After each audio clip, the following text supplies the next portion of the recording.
It's not like you know. Muted. Glorifying and honoring and praise and shining stuff. Man. Shalom. Unmuted. Shalom. Shalom. All right, we getting ready to get started. Muted.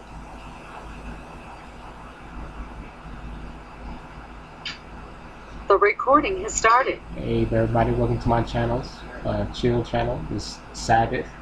About to have Bible All study. right. So we're gonna call this the divine treasure hunt. This is on We're Friday. gonna go to Colossians chapter 2. We're gonna look at the first 4 verses. Colossians chapter 2. This But is- what I want you to know, how great a struggle I have on your behalf, and for those who are at Laodicea, and for all of those who have not personally seen my face, that their hearts may be encouraged, Paul says, having been knit together in love and obtaining to all the wealth that comes from the full assurance of understanding, resulting in a true knowledge of the highest mystery, that is Messiah himself, in whom are hidden all the treasures of wisdom and knowledge. I say this so no one will delude you with persuasive arguments. So we're going to be looking at the wealth or the full riches of hidden treasure. Divine treasure. Write these questions down as we go through and see if you can get the answers.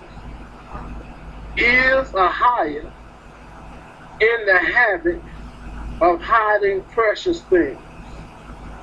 Is a higher in the habit of hiding precious things? Number 2, why does a higher hide his treasure? Why does a higher hide his treasure? Number 3, does a higher give us a clue as to where to look for his treasure? Number 3, does a higher give us a clue as to where to look for his treasure? Number 4, what might you find if you knew where to look? Number 4, what might you find if you knew where to look?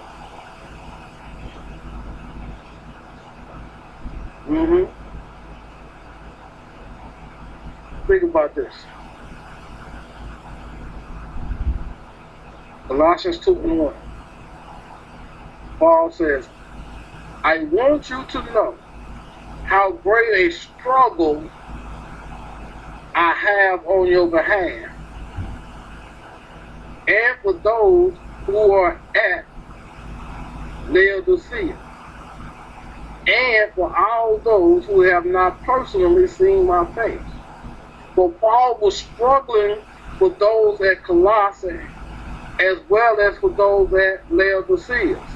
The cities were about 10 miles. Colossae was about 10 miles east of Laodicea. Both of them is what is called modern-day Turkey.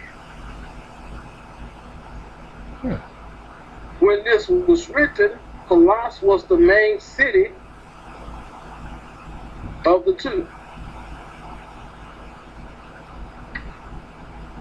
Okay? So we know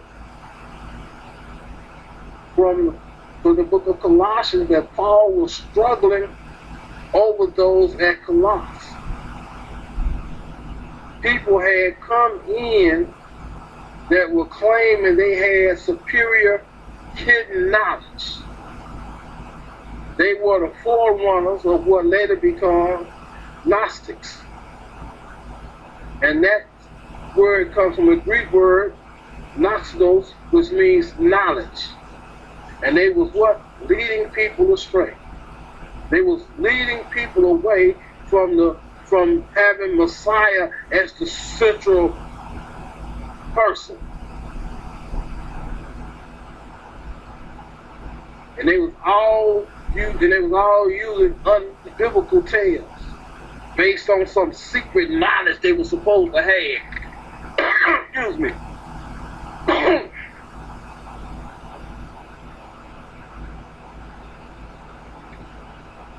It was stuff they had initiated in Colossus.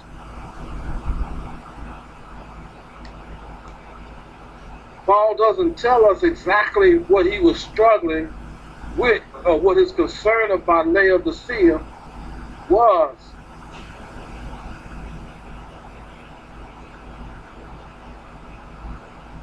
See, he hadn't went there in person yet. But it didn't mean that he wasn't concerned about them.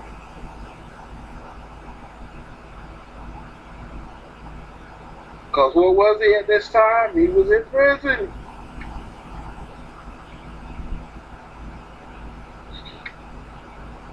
Let's go to verse 2. Do you have an assurance? Colossians chapter 2, verse 2, it says, that their hearts may be encouraged, having been knit together in love, and attaining to all the wealth that comes from the what? Full assurance of understanding, resulting in a true knowledge of a highest mystery. Where is that mystery at? That is in Yeshua himself. So Paul wanted the congregations, he wanted the people to be encouraged, to be united in love, and to receive all the wealth and blessings of having a full assurance of understanding. Because there are many who don't have that full assurance today. Not of their salvation, not of their position in Messiah, not of the highest promises or his faithfulness. Why? Because the enemy is very efficient and effective in what he does, then and now. Paul wanted those that Colossae to walk in full assurance, just as Yeshua would want us to do today.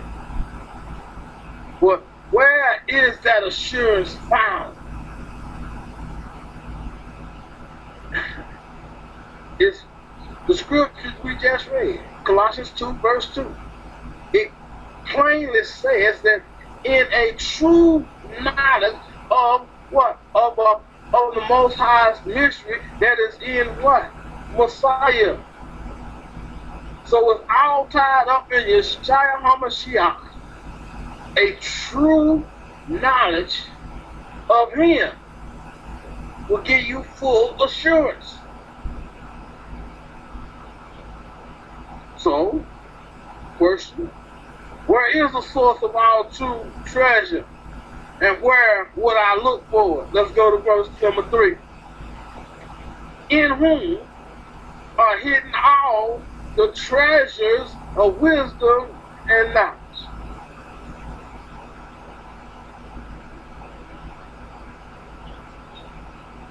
Remember those 4 questions I gave you? Comes from this verse. Is Ahiah in the habit of hiding precious things? Number 2, where does Ahiah hide his treasure? Number 3, does he give us a clue to where to look for his treasure? Number 4, what might you find if you knew where to look? Let's look at the question. Question number 1. Is Ahiah in the habit of precious things? So let's go back to Genesis chapter 2. Let's look at verse 10. Let's start at verse 10 and try to end at 12. Now a river flowed out of Eden to water the garden. And from there it divided and it became 4 rivers. The name of the first is Pasan. It flows around the whole land of Haviah where there is gold. You counted Egypt. The gold of that land is good, and the betlem and onyx stone are there. So we can see right from creation that Father put gold and gems and stone in the land. But they wasn't just lying on the ground waiting for somebody to walk around and pick them up, was it? No, he hid them within the ground. Didn't he? And it didn't take too long before man was searching and finding this treasure. Let's go to Deuteronomy chapter 29 and look at verse 29. Watch this. The secret things belong to a higher Elohim, but the things revealed belong to us and to our children forever, that we may follow all the words of his law. So the scriptures say that there are things that are revealed to us. These are the things that we can openly know through his word. They are meant to be our possessions and truth that we pass down to our children and to their children after them. But the scripture also speaks of secret things that belong to a higher, and they are only known by him. But we can say that Father does hide things. But there is also a third category. And this is the things Father has hidden, which he wants us to find. You played hide and go seek.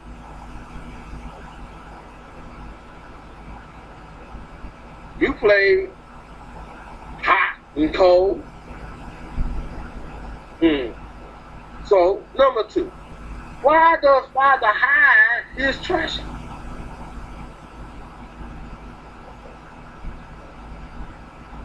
So let's look at this. We're going to answer it for a believer and for an unbeliever, because Father has hidden his treasure for different reasons.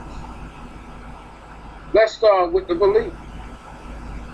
Father has hidden his treasure so that we can have great joy of searching and being rewarded for our endeavors. Proverbs chapter 25 and verse 2 says, "It is the glory of a higher to conceal a matter. To search out a matter is the glory of kings." Did he tell us that he made us a nation of kings and priests? So that means he telling us that we got to go look for stuff in his word. It's not going to be handed to us. He said it is the what? The glory of kings to search out a matter.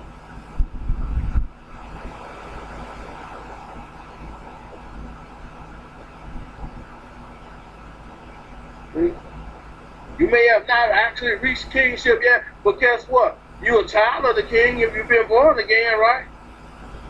So it's to your glory to search for what Father conceals and hides. So the problem, or the question is, why does he hide his treasure? He hides things so that only those that want to find them do so. See, if you too lazy to look, it ain't for you. But the people that want to know gonna go in there and they gonna find it. So don't get mad at them because they know something you don't know. Because they went and they found it and they shared it with you. See? And for the joy of reward and searching and finding such things. Well, what did Father say in the beginning, in the creation, in Genesis? How he put gold and precious stones hidden in the earth. So wasn't there a joy and a natural reward for those that diligently sought for such things? But a higher has done that with even more important spiritual matters as well.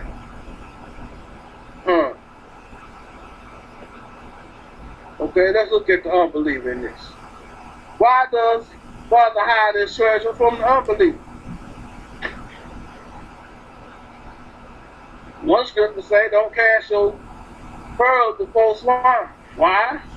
Because it's not likely that you may have seen many pigs wearing pearl necklaces. Exactly. So you won't have the concept of the value of a pearl. A pig won't have a concept of the value of a pearl. They can use this crap.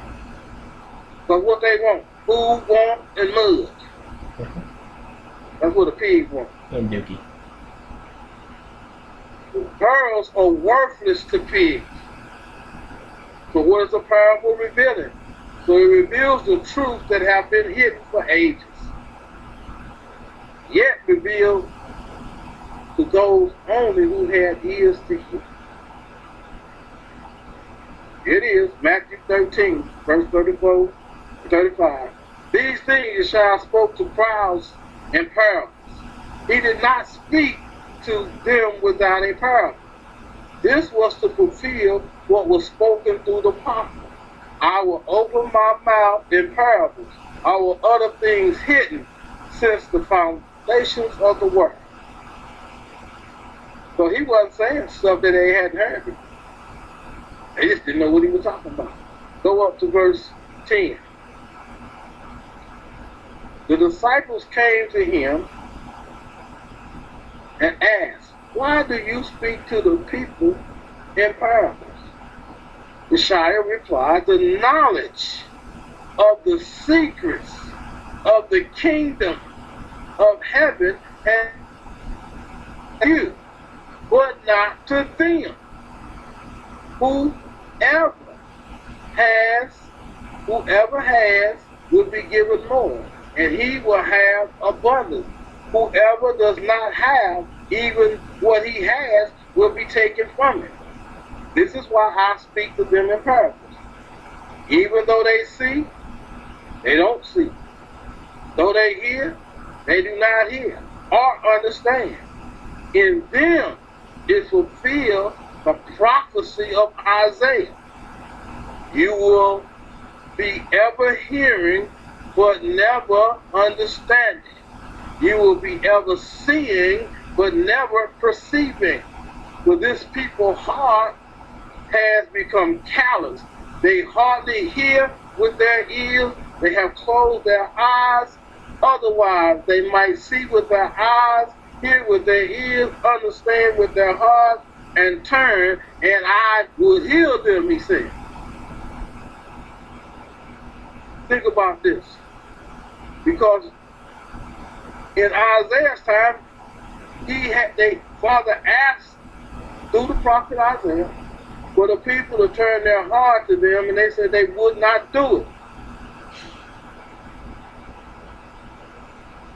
And this is the prophecy that Isaiah prophesied on them. See, it's just like today. People will follow everybody else's instructions. They will follow everybody else's rules and regulations. They will follow everybody else's laws. But when it comes to fathers, oh, they kick and whine and complain. But has he changed? No. Matthew 13, verses 10 through 15, that's where they are. Does he give us a clue to look for the treasure? Yeah. Let's go to the second chapter of Colossians, verses 2 and 3. Attaining to all the wealth that comes from the full assurance of understanding, resulting in the true knowledge of the highest mystery, that is Messiah himself, in whom are hidden all the treasures of wisdom and knowledge. We told you it's in Messiah. How many different groups of, or we say religious organizations and religious things that don't even have Messiah, don't want him, kick him to the curb. Huh? They got a substitute. But in the real one, is hidden all the treasures of wisdom and knowledge. Right there in Colossians, it tells you. Right? The Most High shouting from heaven. Look at Messiah. In him I am pleased to dwell. What that mean? That means that the Most High was in what? In Messiah doing what? Reconciling the people to himself. Right? He said, I put all the treasures of wisdom and knowledge in Messiah. That's why Messiah is the door. See, ain't no sense in you. What did Messiah tell the people how to pray? He says, when you pray to the Father, use my name. So if you try to say, well, I'm praying in his name, that ain't his name ain't his. You see?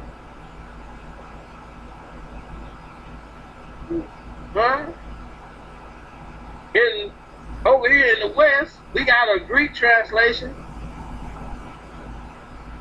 And we got in this Latin and everything mixed up in it, and they say his name Jesus, but his name ain't Jesus because he was Hebrew, and Hebrew don't have no J. So you know his name had to be Yeshaya. And not Yeshua, not no dumbass names. See, we sometimes complicate our faith and get focused on so many non-essentials. Huh? A lot of times we become experts in focusing on things that Father isn't. When we should be focused on a person, the Shia, aka Jesus. Ahaya gives us a whopping big clue concerning his treasures. All my treasures are hidden in my begotten Son. Begotten. He had one begotten Son. Not like some of these people out here on the TV talking about he had many. He had one begotten Son. He only had one that came from him. Thanks. That was not born of the will of man. They are in Yeshua. So it makes no sense to be focused on anything other than him.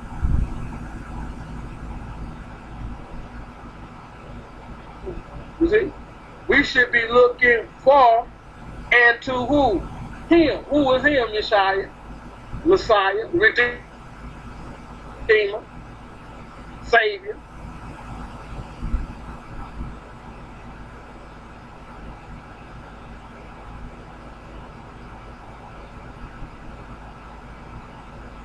Huh? Do you ask questions that people aren't asking? John chapter 5, start at verse 39. You diligently study the scriptures because you think that by them you possess eternal life. He's telling the Pharisees. These are the scriptures that testify about me. Yet you refuse to come to me to have life. So he told the leaders of that time that, look at here, you studying the scriptures, that's good, but you think that you possess eternal life by studying the scriptures. He said, no, what you're doing is learning about me because the scriptures are telling you about me. But you refuse to come to me, and here I am in the flesh. There you say, right there, in person. But yet they refuse to acknowledge him.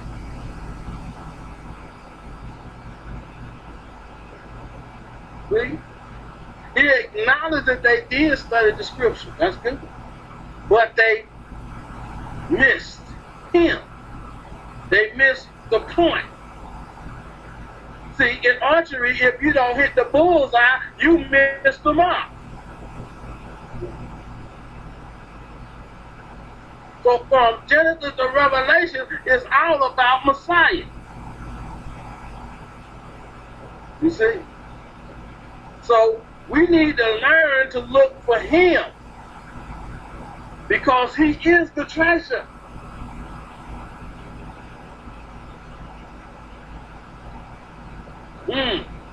So what might you find if you knew where to look? Because Father has given us a big clue as to where to look for his treasure. It's all in Messiah. So what would you find if you knew where to look? Would you look to yourself and try to find the answers?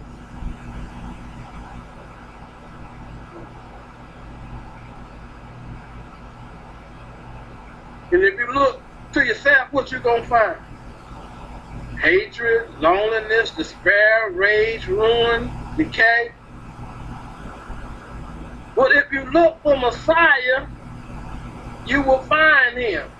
And with him, everything else is thrown in. Seek ye first the kingdom of heaven, and all these things will be added unto you. Prosper and be in health, even as your soul prospers. So the more we can find him, the more our soul is going to prosper. And the help's going to come. See, we shouldn't be looking for things. We don't have to ask him for things. He said, because your Heavenly Father already know what you have need of. He wants us to learn to do what? Do kingdom stuff. Seek first the kingdom of a higher and his righteousness. And he gonna give you everything else. Y'all remember the young boy named Solomon when he was taken over as king, and he asked Father, he said, I don't know how to rule these people. What I need from you is to give me the wisdom and the knowledge to rule these people justly. And Father said, since you didn't ask me for long life or treasures, I'm giving that to you too. I'm just gonna make you wealthy. Don't worry about it. Because you asked for the right thing. You see? Colossians chapter 3 verses 1 through 4 says this. Therefore, if you have been raised up with Messiah, keep seeking the things above, where Messiah is seated at the right hand of a higher. Set your mind on things above, not on the things that are on the earth. For you have died, and your life is not hidden with Messiah in a higher. When Messiah, who is our life, is revealed, then you also will be revealed with him in glory. You see. So you see, Father, and Father go again, still hiding stuff. Saying if you were born again, then the real you has been hidden as well. Some things he has hidden with the intended purpose that we would search them out and find them. Some things he has hidden will only be revealed at the appointed time. At the return of Messiah will they be revealed. He's in glory now. But it will be revealed who you are as well. See? Think about this. Father, is Father in the heaven hiding things? Back to the first world person. Yeah, he does. Both naturally and spiritually. What does he hide his treasure? For believers, it is the joy and reward of those that take the time to search and find that which is hidden. Does he give us a clue? Yeah, look to Messiah. Because all of his treasures are hidden in him. What might you find if you know where to look? You will find yourself, your security, your identity. All that Father has done and plans to do for you is in Messiah. Watch this. We ain't finished yet. So now I want you to write this topic down. Write this matter down. This question. Are you firmly rooted or strangely deluded? Huh? Because we on a treasure hunt. We on a treasure hunt. We don't want you to get caught up into some deceptive, delusional scheme. Because there's a lot of ravenous wolves out there. Colossians chapter 2, verse 4 through 8. I say this, so that no one will delude you with persuasive arguments, Paul says. For even though I am absent in body, nevertheless I am with you in spirit, rejoicing to see your good discipline and stability of your faith in Messiah.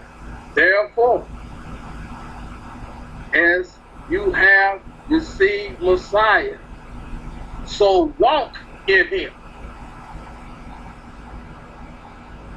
having been firmly rooted and now built up in him and established in your faith, just as you were instructed, and overflowing with gratitude.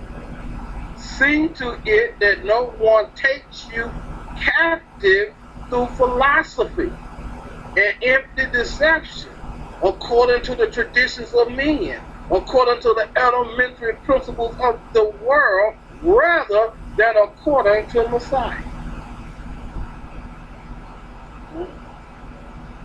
That scripture starts and ends with warnings about what? Deception. It starts with, I say this so that no one will delude or deceive you.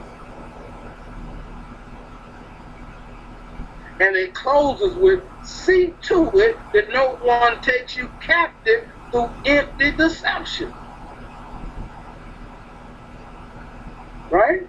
So now what does it mean? And yet sandwiched in between us is the antidote for the deception.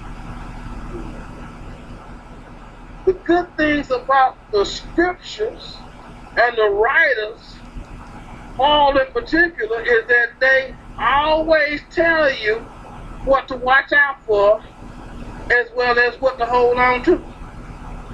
Unfortunately, many people today that say they believers see the former as too negative and only want to talk about what they want to talk about.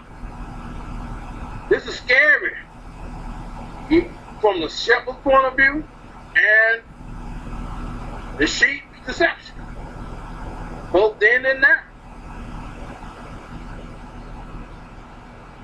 From Genesis 3 until the end of Revelation 20, the enemy is working tirelessly to deceive what we're supposed to be focusing on.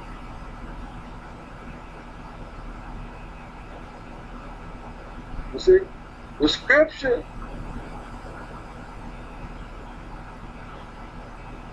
the scriptures unlike anything else, always let you know that deception is going to come and it's going to try to take you out. It's going to try to pull you out the straight and narrow way. And deception is going to get greater as Messiah's return draws nigh. So we know we're in the last days.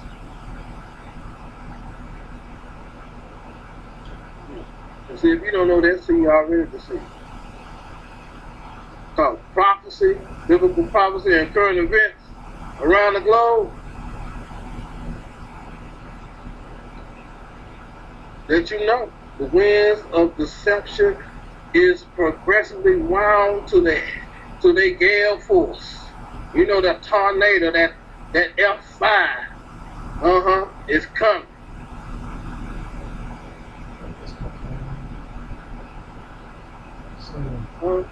So didn't he tell you that the devil minister was going to give you lying signs and wonders? Some people everybody want to see a sign, but he said, I ain't giving but one sign for this evil and adulterous generation. He said, like Jonah was 3 days and 3 nights in that great fish. Whether it was a whale, I don't know, but it was a big old fish. He said, so shall the Son of Man be 3 days and nights in the heart of the earth. 3 days and 3 nights. And hasn't deception crept in on that to try to make that a lie? Like Yeshua didn't know what he was talking about. People forget to go back to read that. Daniel said the Messiah will be cut off in the middle of the week. Well, what's the middle of the week? It ain't Friday. It's Wednesday. Come on. Who he said he was the master of? The first of the week or the 7th day of the week? We're going to let that alone for another study. You got to beware of the smooth talks. I'm in Colossians chapter 2, verse 1. I say this so that no one will deceive you with persuasive arguments, a smooth talk. Talk real soft to you. See, Paul didn't want nobody to deceive us. He said this. We should have a full assurance of understanding resulting in a true knowledge of the highest mystery, that is Messiah himself, in whom are hidden all the treasures of wisdom and knowledge. If all the treasures of wisdom and knowledge is in Messiah, then the enemy will do all that he can to get your eyes off Messiah, onto other things. That's why Paul wrote to the Corinthians in 2 Corinthians 11:3. What did he tell them? But I'm afraid that as the serpent deceived Eve by his craftiness, your minds will be led astray from the simplicity and the purity of the devotion to Messiah. Notice what the scripture says, that the serpent deceived Eve. He didn't never deceive Adam. Adam was not deceived. Y'all need to understand that Adam wasn't deceived. Adam just did what he wanted to do. Because all she did was, the serpent deceived me, I took it, and then she offered it to him. He could have threw it away. It almost serpent. So, what a persuasive argument. women are always blaming everybody. Fine sounding arguments. That's what some translations say. There are a lot of traps set for the believer. And the problem is that so often things sound good. Just because it sounds good don't mean it's good. Just because it looks good don't mean it's good for you. Let me make an example. Let's say there's some fried pork chops out there, some fried catfish out there, some lobster and some shrimp and some crab. All that might look good and ain't good for you. According to the scripture, that's not food for humans. Facts. You see? Just because it looks good don't mean it's good. For you. That's a trap.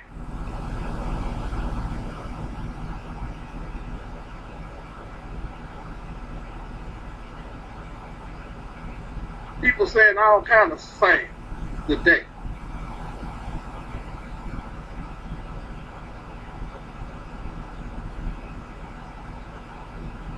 See, when you look at the lose or the sea, it means reasoning, putting something on the side. It literally means to reason alongside.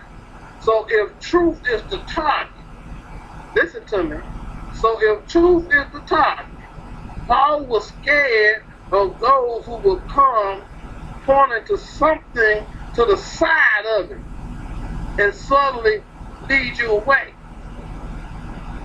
Because the scary thing, though it is that those that are deceived, they think they're right. Truth and error can look very much alike to the untrained eye. It's like this: good, better, best. So what is the best answer? They all look alike, don't they? But it's only one truth: best. See? So you had two forgeries and a counterfeit, but only one was true. Because it looked close to the real thing. It sounds close to the real thing. So it can be reasoned and it can be very persuasive, but the end goal always leads you farther away from what? From the truth, because there is a way that seems right unto a man, but the ways thereof lead to destruction, error. Because you use what? Your own mindset. He said, lean not to your own understanding, but acknowledge him in all your ways, and he will direct your path. Are you hearing what I'm saying? So the first wall of defense, you got to be in fellowship with him. Are you hearing me? Let's go to Colossians chapter 2, verse 5. For though I am away from you in the body, Paul says, yet I am with you in spirit, delighted at the sight of you standing shoulder to shoulder, standing fast and firm in the faith of your Messiah, leaning on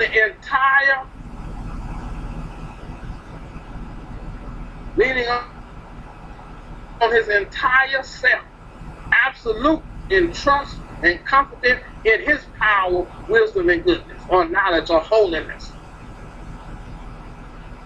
Y'all see that? You gotta lean and depend on him. Wait a minute, didn't he come from glory to the earth, went back? You know what he said? And then he said, I'm gonna go up here, I'm gonna make some places, I'm gonna make some matches for you, then I'm gonna come back and get you. And when you read to Ascension, what did he say? You saw him taken away on the clouds, up in the glory, didn't you? Some angel was standing there, and the disciples said, why do you men get on these 10-head gates? He said, the same one. This same Yeshua that you see taken away, that's how he coming back. Let me do one more. Let's go to Deuteronomy chapter 25. That's where we're going to go. Deuteronomy chapter 25. The last one.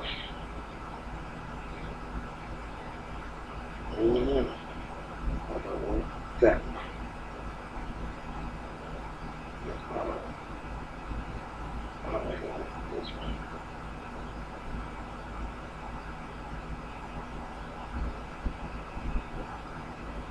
Deuteronomy 25, and we'll start at verse 17.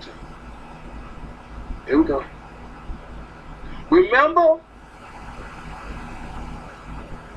what Amalekite did unto you in the way when you was coming out of Egypt? Yeah. How he met you by the way and smote the hindermost of you, even all that were feeble behind you when you was faint and weary, and he feared not the highest.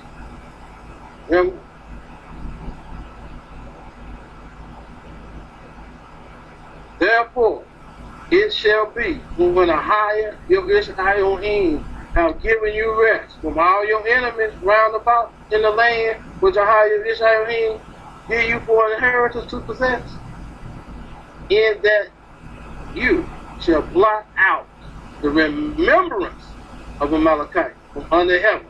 You shall not forget. You see that? Because Amalekite tried to pick up all those who was getting tired and started to strap and be separated from the group. So it is today. You see? But he said, cut them off from being a people so they don't remember something.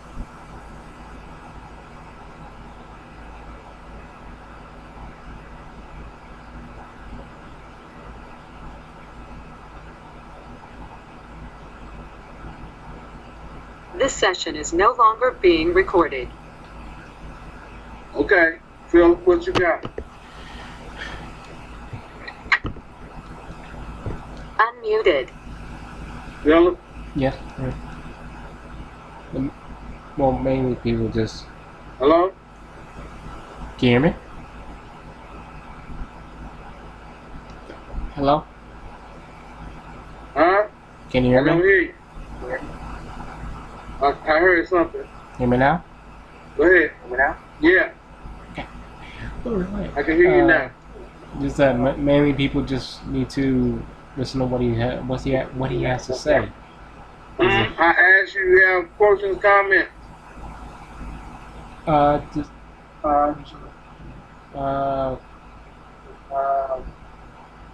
comments, I guess. Okay, you don't have no questions, comments. Then you got anything you want to say? Add? Oh, okay, so y'all understood this lesson? Pretty much. That's very good. All right. I thank Father for y'all. But remember, what I'm saying is, what's the whole duty of man? To fear higher and keep his commandments. So if you don't have no questions or comments, you can go ahead and give us the benediction. Okie dokie. Simlekaya Smreka Asinapanavaleka Vuneka Aya Pavleka Shalom. May I bless you and keep you, and his face shine upon you and grant you peace. And I'll say in Yeshua's name. Amen. Amen. Father, we thank you for this day. We honor Muted. and glorify you for this blessing.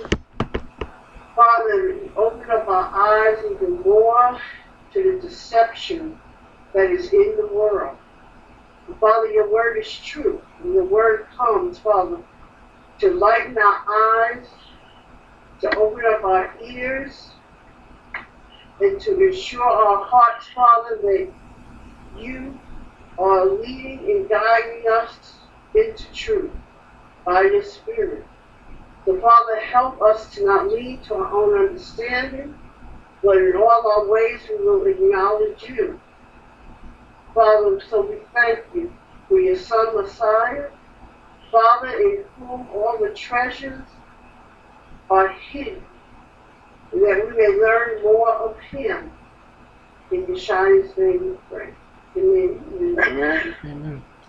Our next session will be at noon, Central Standard Time. Okay. Unmuted. Okie dokie. Yes, sir. Okay? Amen. Shabbat Shalom. Shabbat shalom. Shabbat shalom. You guys. Be blessed. You too as well. You both as well.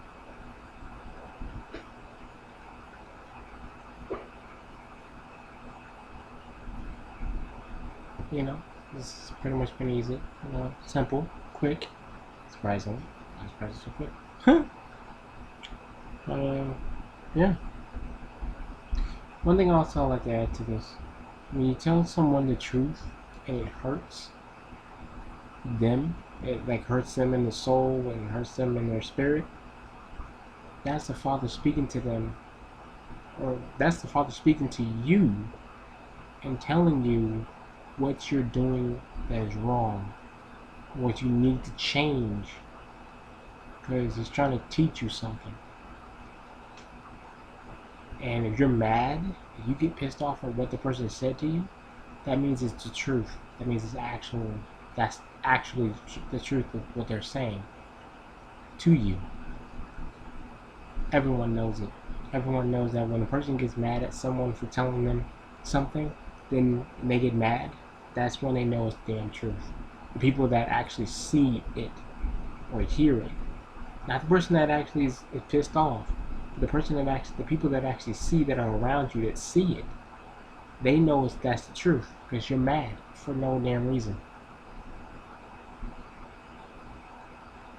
That means you should be looking inside yourself and see it and think and reflect on what the person told you and say, you know what, you were right. You were absolutely right. I was nervous. I didn't know what to do. I've been nervous for such a long time. I didn't know what to say or what to do because coming to a different place, new place is totally different for me. Doing new religion is totally different from me. Keeping the Sabbath is totally different from me. I've never done it before. Whatever it may be. You've never done it before. That doesn't mean you should hate the person for saying what they have said. And yes, the person that said it definitely said something that hit you to the core. It hurt. And either they're apologetic about it, but at the end of the day, it's not them that said it. It was the Father that said it through them to you. Just so you can understand where the Father was coming from, and not where they're coming from, where the Father was coming from.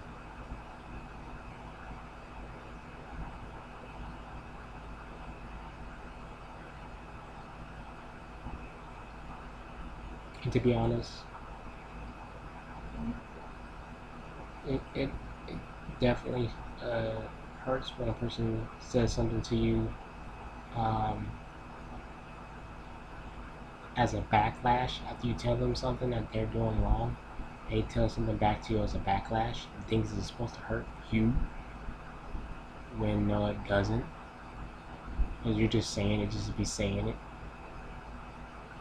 Or writing it just to be writing it. You know? Because, I mean, it doesn't hurt.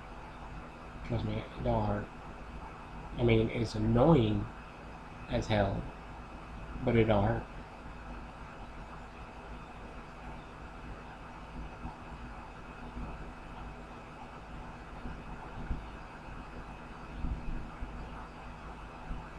But oh well. Hey yo, like and subscribe to my channel. And yeah, enjoy, peace, love. Yeah, this way. Peace and love. Oh, and this is a side note. If someone tells you that they love you, they will actually come and be with you. That's an actual fact. They tell you that they love you.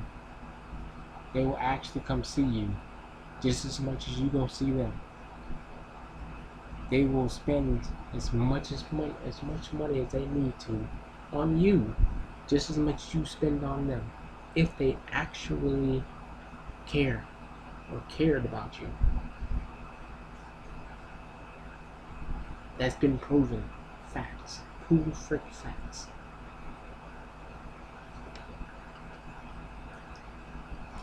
If a person does not care about you, man or woman, they're not going to come see you.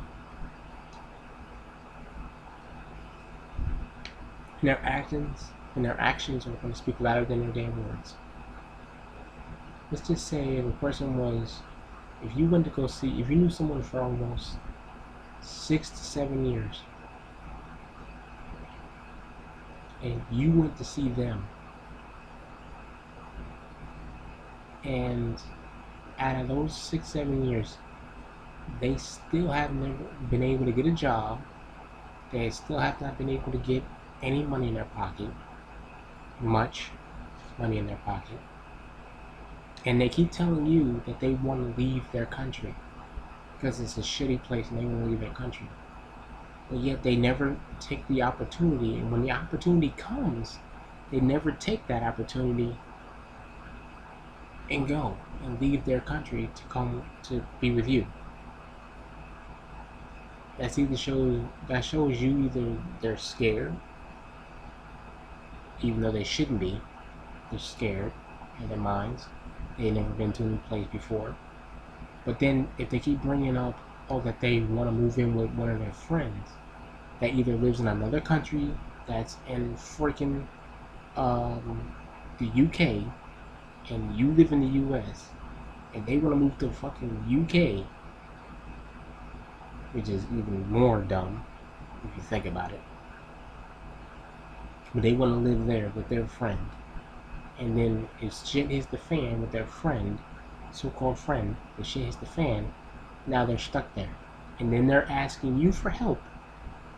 And on top of that, they're asking you for help to get them out of a situation, and they're expecting you to help them. They're literally expecting you to help them. No matter what situation that they're in, they expect you to help them. But they don't expect to listen to the shit you tell them. But they expect you to help them. I'm letting you know right now, this is the new damn day and age.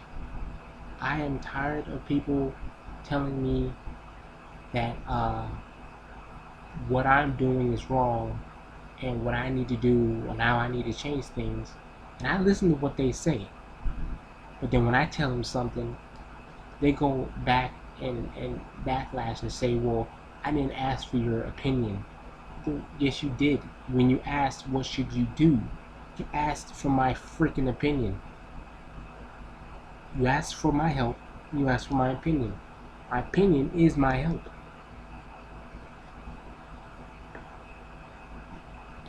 You shouldn't just ask for my help and expect me to just hand you money all the time. You should be asking for my opinion too. If I'm your best friend, I'm going to tell you the damn truth. No matter if it hurts you or not, I'm going to tell you the damn truth. Tell you the actual facts of what you did in the past. It was how stupid you looked when you did it in the damn past. And also how you look now. Whether you like it or not, it's going to be said.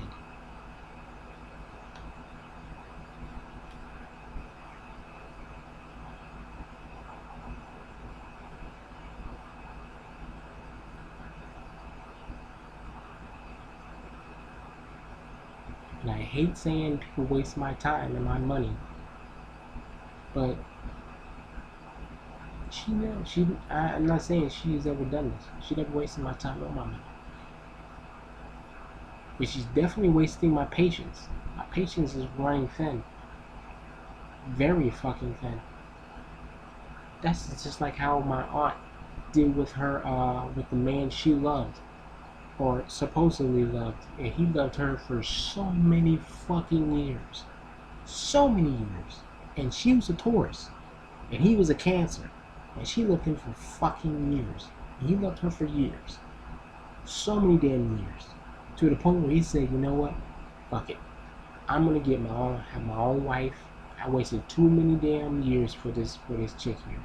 Too many fucking years for this chick. I'm just gonna enjoy my life, have my kids. He had kids. He had a wife, everything. She passed away. Then my aunt, her husband. Well, she never had a husband actually. She never had a husband. She never had anybody. Never had no kids. No nothing. She meets up with this guy, and then boom. As soon as she marries the dude, she finds out he's sick. He's on his deathbed. Now she finally admits oh, that's the guy I should have been with since the first freaking day he asked me to marry him. That's the guy I should have been with. She fucked up. I told her right to her face, you fucked up. You literally fucked up. And she knows. She knows that I speak my mind. She knows I speak my mind. Everyone that knows me knows I speak my mind. Even my dad knew I spoke my mind. I spoke a little too much of my mind. And my supposed to be, girlfriend, Jessie, you supposed to know I speak my mind too. You're my best friend and my damn girlfriend, but you supposed to know I speak my mind. When I speak my mind, I'm speaking the damn truth. I'm not speaking I ain't speaking crap. I'm actually speaking fucking facts. And my aunt told me, if you really love this girl, Jessie, if you really love her, show her that you love her. Don't let her waste her damn time. And also don't let her waste your time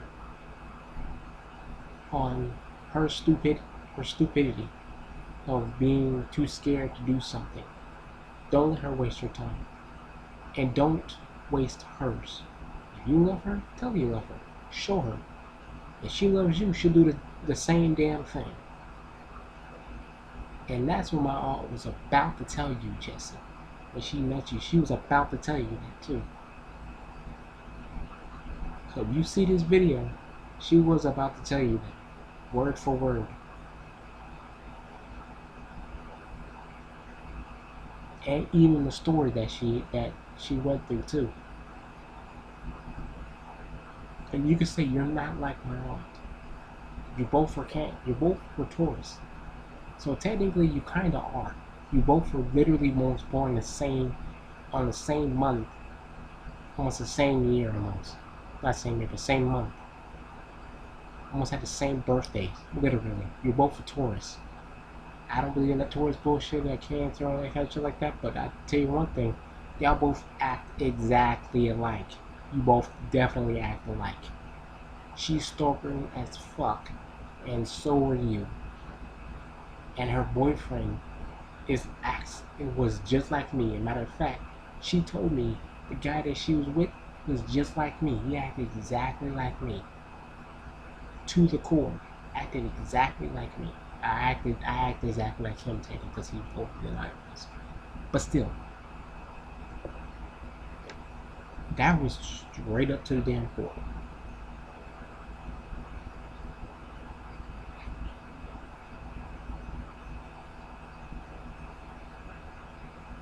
You gotta realize, I'm not always going to be here, waiting for you.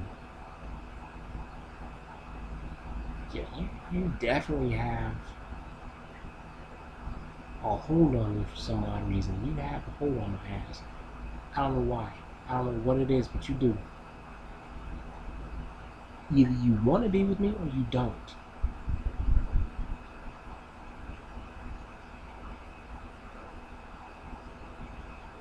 I'm not getting any older. I'm not getting any younger. Okay? I'm not getting any fucking younger.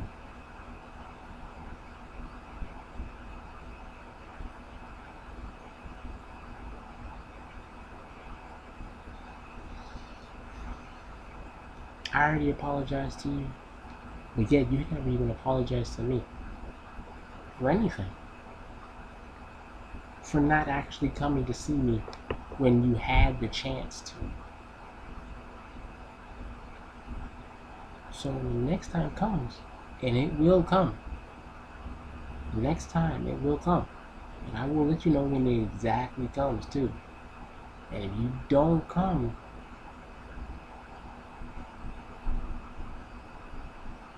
that's on you. Again.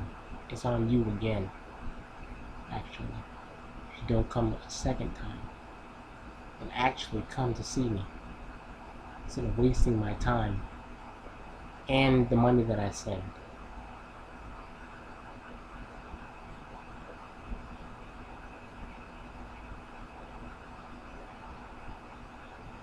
Oh, but then again, I just said, oh, it doesn't matter about the money and the time.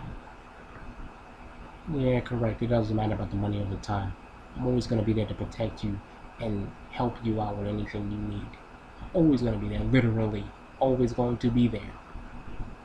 Shit, you can literally count on, you can call on me any damn time of the day, and I'll be there like, yo, I got you. You need some help, you need some food? I got you. I got to send you some money to help you with the food. Send someone to help you paying your bills off. But if you're only using me for that, why the hell are we even talking? If you're only using me for that. If that's the case, bring that ass here, girl. The fuck? Bring that ass here. So I don't have to worry about, oh, where you at? Where you been at? You know? I know you're already here, so I can just hand you the money right straight to you. You don't have to worry about paying for nothing. You got the place right here. You don't got to worry about paying for shit. But no, you want to go and live on your own and live with someone. You're paying money, you're paying rent. I guess you want to find out how that feels. When you don't have a job, I don't know how you gonna get how you gonna get and move in with someone when you don't have a job. And the only person you're gonna be bothering or talking to, not bothering, talking to, is me asking me to help you out. Which I say fine. Because I'm your boyfriend. I'm supposed to be able to do that for you. But I'm acting like your husband, to be honest. I'm acting like a husband, giving you this, helping you with this, helping you with that. Why don't you act like a damn wife and just, act like a wife. Like a wife's supposed to do that. I keep hearing these women talk about how a man is supposed to act and how a man is supposed to be able to bring things to the table. Well, what about a wife? What about a girl, huh? A woman's supposed to bring shit to the table too. She's supposed to be able to bring things to the damn table.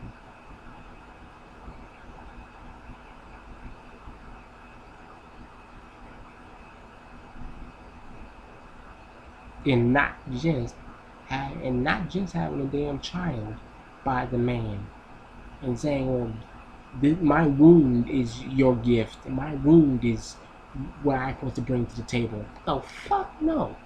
You bring your mind, your heart, and your damn pussy.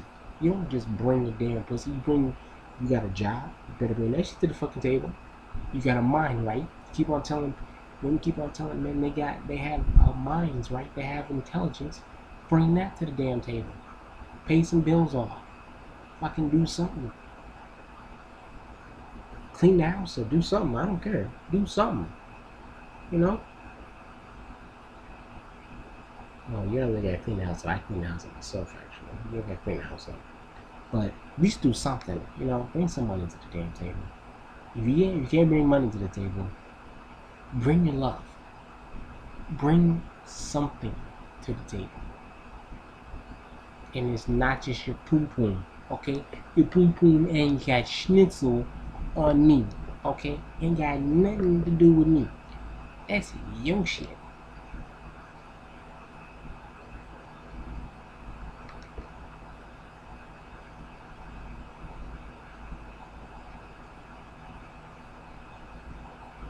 I just want to add that to this little tidbit. This is something totally different. Ain't got nothing to do with the Sabbath.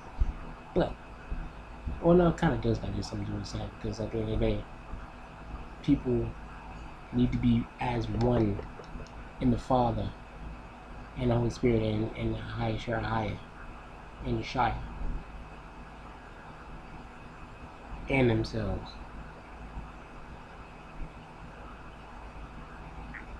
If you're not one in each other, the man and the woman are supposed to be one in the Father, the Son, and the Holy Spirit. What the hell do you got? You got two separate people doing two separate stupid things and not coming together as one.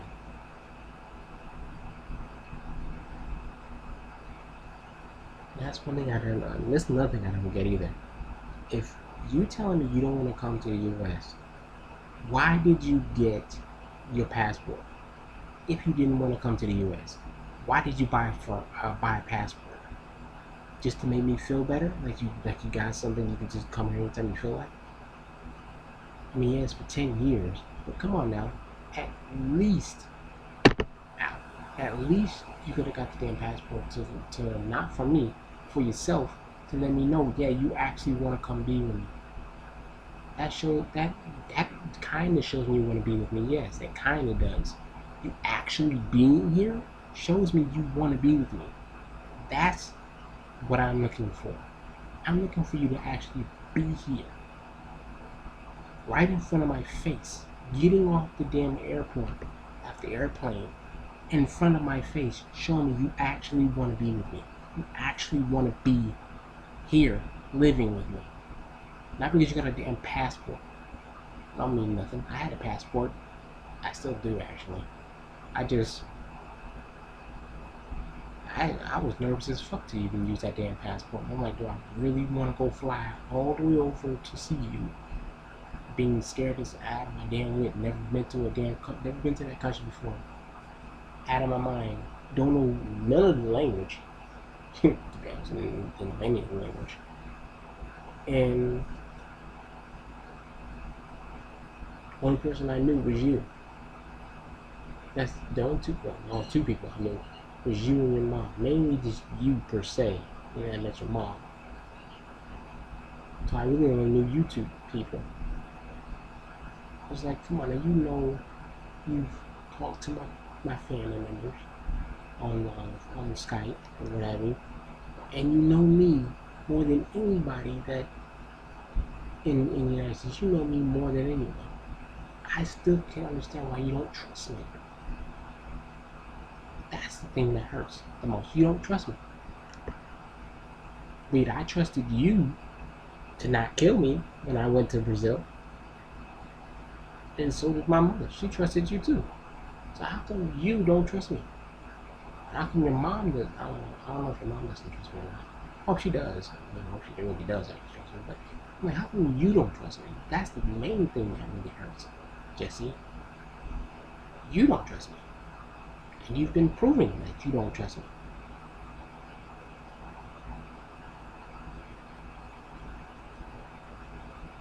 Because if you did trust me, then you would be here. You would have been here a long time ago if you actually trusted me back then. You can trust me now. You would have been here a long time ago, before the corona situation, before we had Donald Trump as our president. Way before, actually. You would have gotten all your stuff ready. So definitely, you would have gotten everything done before all of that.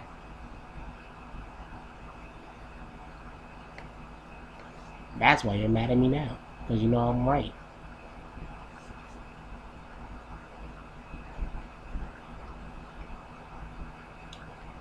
Whatever, man. But I did apologize, apparently. Again, I apologize. I am sorry. Truly sorry.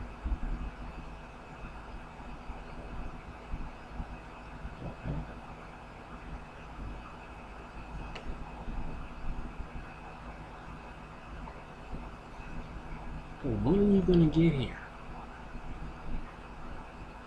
Man, it's been 6 years. When are you gonna get here? Well, when you turn 30, you finally gonna, take the initiative. Oh, you know what? Maybe I should actually go meet my boyfriend. After freaking almost like 30 years or some shit. It's already went past. No, not 30 years. After 20 years passed, now you know what? I might as well go see him. Shit, if that damn happens, 30 years passes, before even 30 years pass, even 20 years passes, I'm coming to see your ass. I'm letting you know right now. If 10 years pass, I'm coming to see you. I don't give a flying fuck with you if you come in here or not.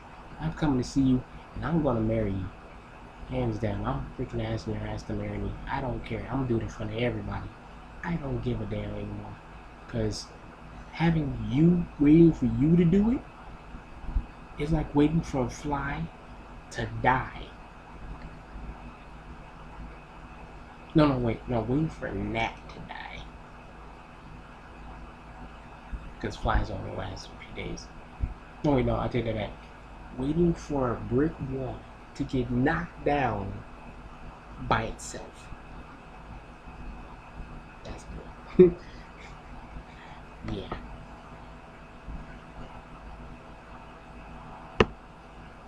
It's never gonna happen. So I gotta do it all my damn self. Just like I went over there to ask you to go out with me on it, to go on a date with me. And this time when I come back there again, we're going on dates. We're going on dates by ourselves, not with your moms. By our damn self. You're a grown ass woman. Go on a damn date with me by your damn self. Not with your friends. It's you and me. God.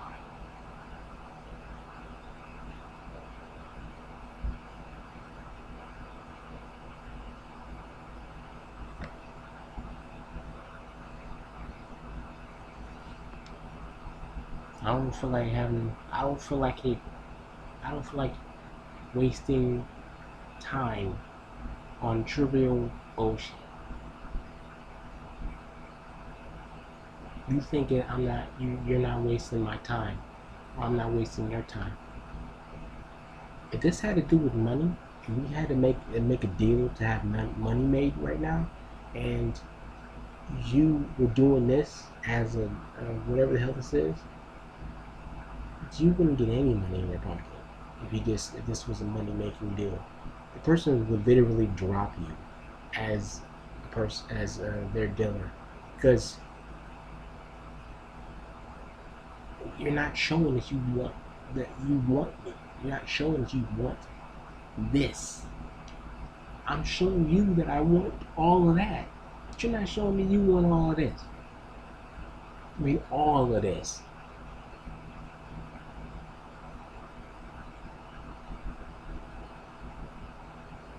But I'm not giving up. Oh, hell no. I ain't giving nothing up.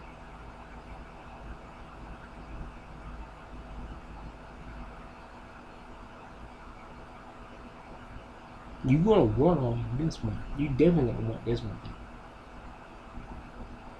I'm gonna make you want it too. Oh yeah. I don't want to do that last little weird thing.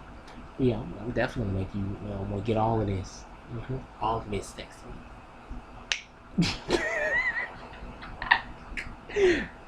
You can excuse that weird clap. I don't know what the hell that was, but yeah, you're gonna want all of this, and you're gonna get all of this. Okay, you're gonna get all of this, all of this sexiness.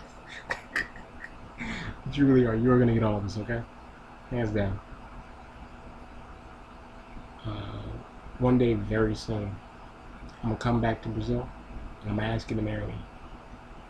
And I'm not gonna take no for an answer.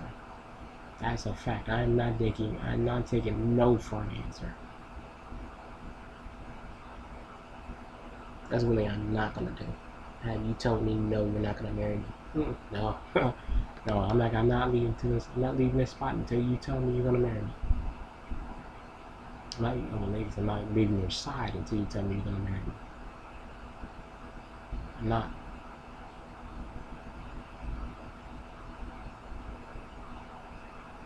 So, peace, love. Subscribe to my channel. Matter of fact, subscribe to my channel if you want Jesse and myself to actually marry each other. And I'm gonna show you a picture of this girl too, so you know who I'm talking about.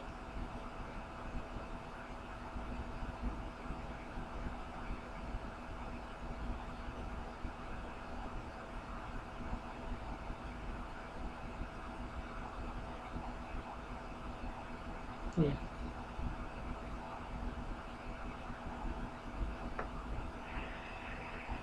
This is the girl right here, Gessi-Reis. Gessi-Reis. This is her. The girl that I love. The girl that I'm going to ask to marry me. Get a good look picture. Get a good look at this picture right here. That's the girl that I'm going to ask to marry. If she doesn't come to the United States, I'm going to Brazil. Once I get enough money in my pocket, I'm going to Brazil to Salvador. I'm asking her to marry me. I'm not gonna waste no time. I'm tired of wasting time. I'm straight up ask her to marry me. I'm not gonna ask her to be my girlfriend. None of that crap. Because she doesn't like it when she doesn't like labels. And don't get me, it's kind of confusing that a girl that doesn't like labels wants me to ask her to marry her. I don't get that either. That makes no sense either. That really doesn't make any sense. Girl doesn't like labels, but she doesn't mind getting married to me. That's a label in itself. I'm backtracking. I'm still gonna ask her to marry me, hands down. Whether she accepts it or not, I'm not gonna take no for an answer. It's either yes or hell yes. Plus the Raymond will give to her. That'll definitely be a hell yes.